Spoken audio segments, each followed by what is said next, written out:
I spent 30 minutes listening to someone trying to unlock my front door at 3 a.m. Then, the police arrived. I woke up suddenly in the middle of the night, my heart pounding as if someone were punching it from the inside.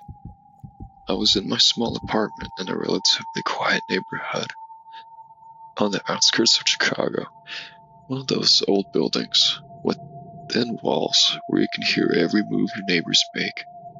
This time the sound was completely different. It was faint, muffled, creaking sound coming from the main entrance door. It was as if someone was trying hard to turn a key or messing with the lock very quietly, with an expertise that suggested experience.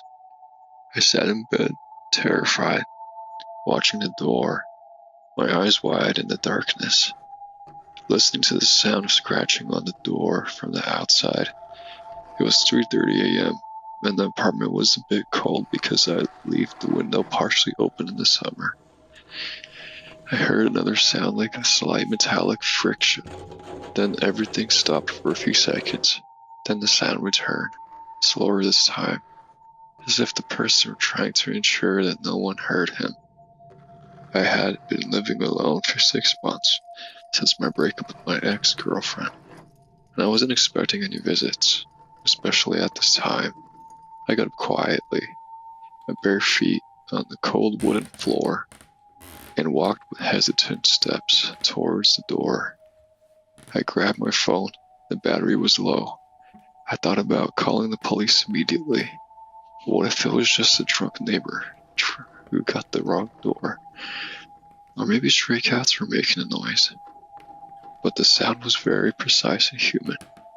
I stood behind the door, my breath held, and my ear pressed against the wood. I heard a faint sigh from the outside. It sounded like a whisper, as if someone were talking to himself. I heard him say, "Quiet, quiet." The words were muffled, yet enough to make the hair on my arm stand up. I realized there was no mistake. I looked through the peephole.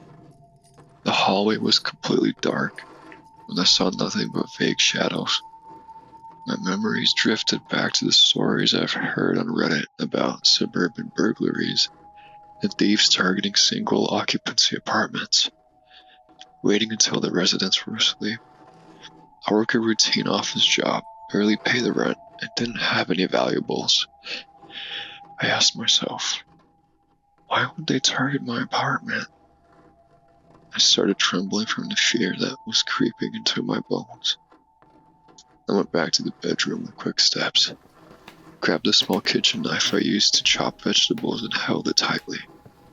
The phone in my left hand. I tried to open the emergency app. The sound returned again, stronger this time. It was as if the lock were actually moving. I imagined a hand wearing a thin glove. Many questions spun in my head. How long would it take before he succeeded? Minutes or seconds? I sat on the edge of the bed thinking about escape options. The apartment is on the second floor. The kitchen window overlooks a narrow alley, where jumping might result in a broken leg. I heard light footsteps outside the door. Then, dead silence. Fear made me hear my heartbeat in my ears, and every muscle in my body was tense. Why me? And why tonight? I was thinking about all the small mistakes I had made, like leaving the entrance lamp off, or not installing a security camera as my friend had advised me. Minutes passed with agonizing slowness, and every second carried the possibility that the door would suddenly burst open. After minutes, that felt like hours, I decided to call the police. I dialed the number with trembling fingers and whispered into the phone while hiding in the bathroom. The door closed behind me. I told the police officer in a shaking voice, "Someone is trying to enter my apartment." I gave him the address accurately, West Oak Street in the suburbs, and the apartment number. He said they would send a patrol within minutes, but in our area the response was sometimes slow. especially in the early hours of the morning. I hung up the phone and went back to listening. The sound outside the door stopped suddenly, as if the person had heard me. Then I heard a very light knock on the door. 3 consecutive knocks, as if he were testing if anyone was there. I didn't respond. I started thinking about the worst. Maybe it's not a random thief, but someone who knows me. Was my ex-boyfriend trying to scare me? I don't think so, because he lives in another state. Or is it one of the strange neighbors I sometimes see look at me in a weird way? I heard a sound like friction against the frame, then another faint creak. He was trying to use another tool, perhaps a scalpel or something to lift the lock. I stepped out the bathroom cautiously, holding the knife. Decided to stand behind the sofa in the living room where I could see the door. Darkness was thick, with only a faint light from the street lamp creeping in through the curtains.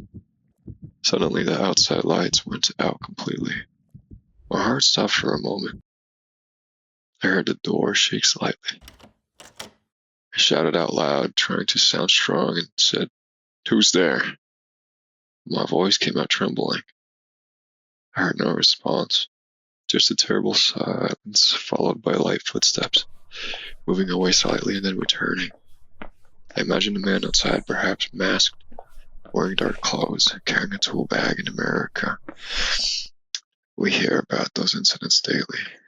Thieves entering and robbing, or harming the residents.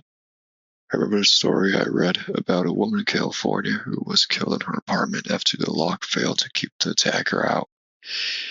Time passed and the police still haven't arrived. I began to sweat despite the cold, my hands clammy on the knife handle.